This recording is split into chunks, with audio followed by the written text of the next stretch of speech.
Dear members of government, distinguished stakeholders, ladies and gentlemen, esteemed members of the Ambazonian community at home and abroad. We have come a long way since 2017 in our unwavering pursuit of our rights as free citizens of the restored southern Cameroon state we call Ambazonia. In 2017, our brave comrades took a momentous step by proclaiming the restoration of our independence.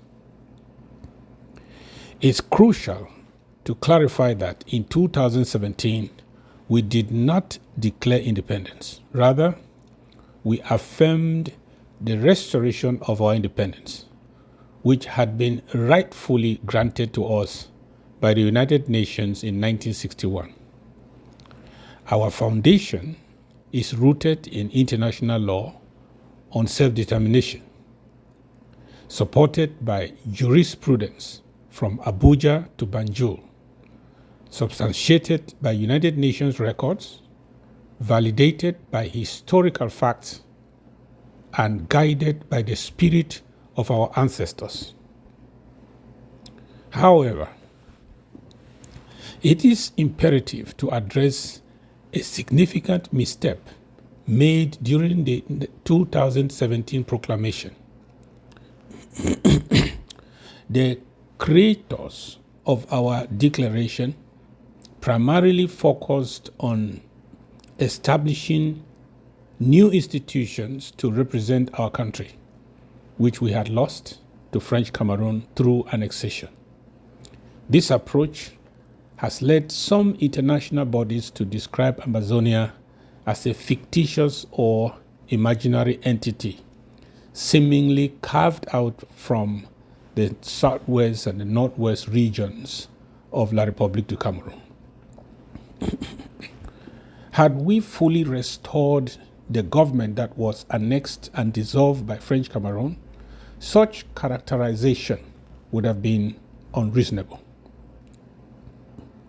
Instead of creating new structures devoid of historical context, we should have followed the path that Foncha would have taken if he were with us today, by simply restoring what was fraudulently taken away from him by La République du Cameroun.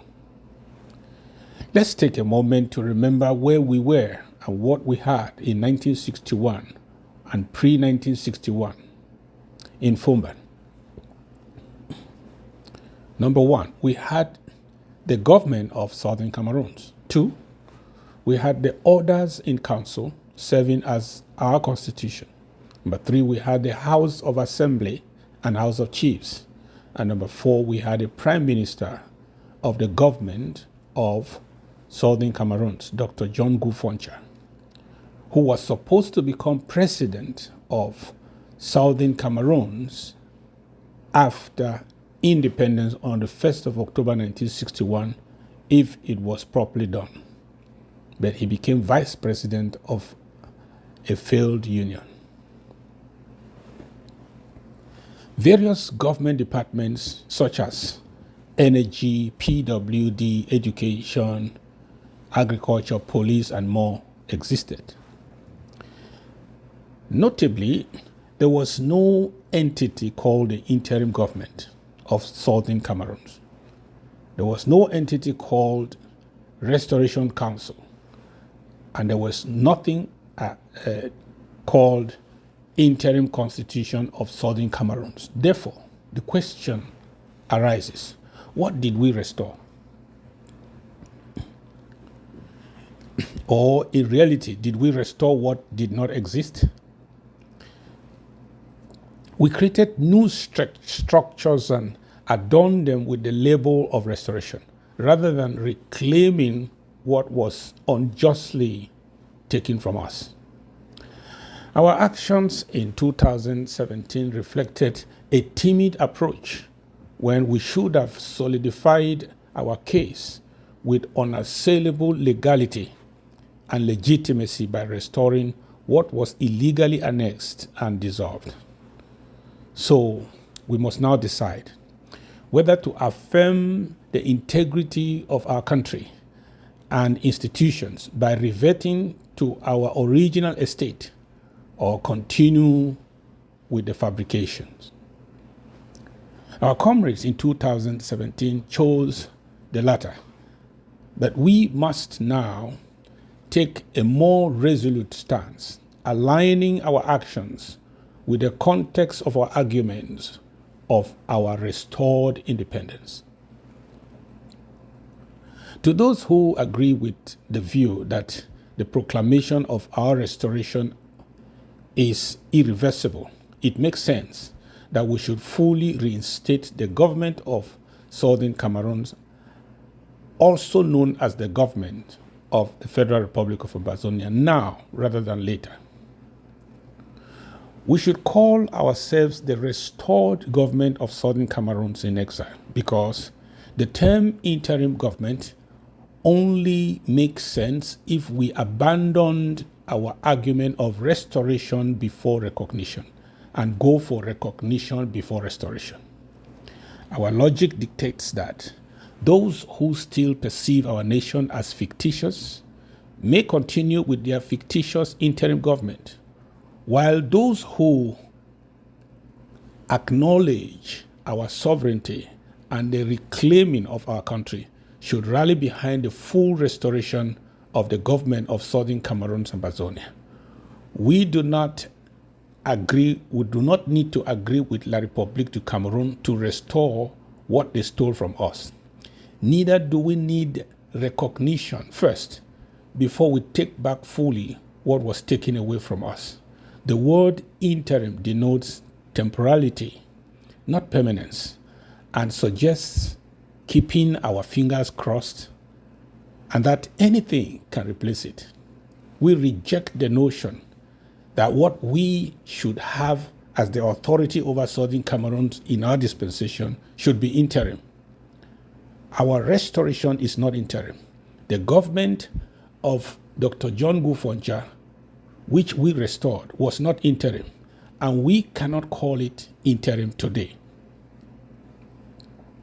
Yes, our operations may be described as interim, but our government is not interim. It is the same one that was illegally dissolved. When we went to Fumban, the Fumban conference, we met with La République du Cameroon as two equals in every aspect. We were two states of equal status. They had a head of state, we had a head of state. They had a government, we had a government. They had a house of assembly, we had a house of assembly. Now, 62 years later, the Republic of Cameroon still retains its government, while we give ourselves an all-invented interim government, denying what we had in the first place. To reaffirm equality, therefore, we must boldly restore our government now, which was unlawfully dissolved by La République du Cameroon.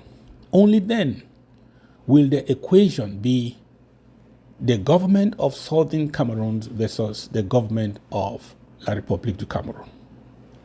Those who will criticize us for fully restoring the government of Southern Cameroon at this time are likely people who have refused to see the full picture, or probably they sympathize with arguments that diminish our rightful status as two equals.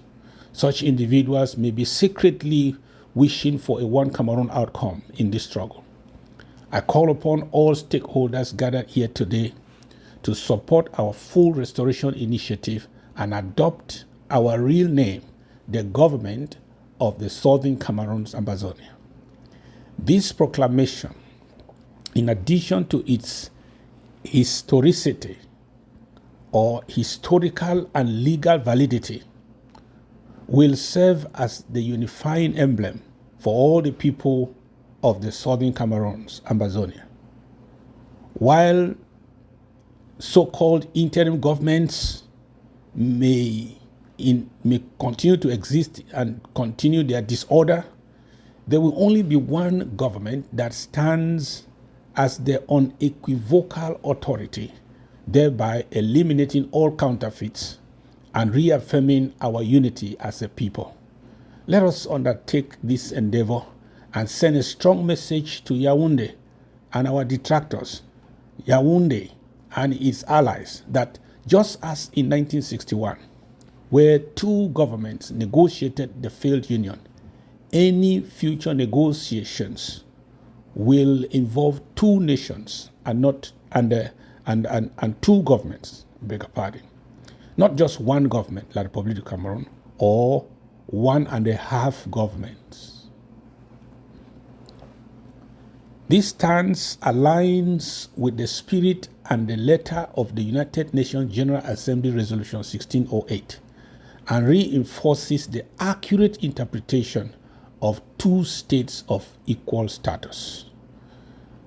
I am also pleased to report that we have made significant progress in incorporating the government of the Southern Cameroon's Ambazonia in the state of Washington, D.C. We are formally incorporated and have obtained trademark protection for our emblems and our corporate name. Furthermore, our present and future websites are now protected by the corporate and trademark laws of the United States of America. The technical team has arranged that I, as the Chief Executive Officer of our government, be given the master access to all our websites for added security and protection. This measure is not authoritarian, but essential for safeguarding our intellectual property and ensuring our resilience against potential threats. We have learned valuable lessons from recent events, particularly the coup plotters, and emphasizing the need for greater precautions. Our websites today include www.statehouseboya.org, www.aidforcitizens.org, www.abcambertv.org, and www.ambazonia-government.org. These are all under our protection. Turning to the matter of funding the federal government, the federal draft played a pivotal role in financing our government this year, as aid was still gaining momentum. I commend the Department of Finance and Resource Mobilization for their successful draft campaign this year. However, the central government required more than the draft alone to function effectively. I extend my appreciation to the National Treasury and my office for diligently making efforts in mobilizing additional resources to sustain our government. We have engaged in various activities such as lobbying, diplomacy, international conferences, legal proceedings, which have necessitated extra financial resources. Without these additional funds, we will not have accomplished 2/3 of what we have done this year in terms of community mobilization, communication, diplomacy, and litigation in the diaspora. I want to express my sincere appreciation to all those who have made extra sacrifices to support our various strategic initiatives. Your contributions have been instrumental in advancing our cause. Whether you drafted for the federal government and paid in full, you drafted for your county LGA and paid in full, consistently contributed to AID, subscribed to ABC Patrons or Club, or generously supported health and social services for our refugees and prisoners. You are the steadfast pillars of our struggle. As we approach the end of this year, we will gauge the depth of commitment to our government, not solely by our names or titles, but by the magnitude of our sacrificial contributions to propel our struggle forward. It is essential to understand that our giving is not merely an obligation. It is a call, a moral call, a civic call to support our beloved nation and our people. We give and participate to inspire one another. I implore you to give to the federal government sacrificially if you wish to strengthen our resolve. While it is within our right or your right to withhold your support, we must consider the consequences of such a decision. Those of us entrusted with managing and disbursing funds should set an example by contributing in full, by being the first to draft and pay in full. We will be inspiring confidence in the community of sacrificial donors. I want to clarify that the figures you will receive here today are general estimates of requisitions that I have personally approved or authorized from the federal coffers.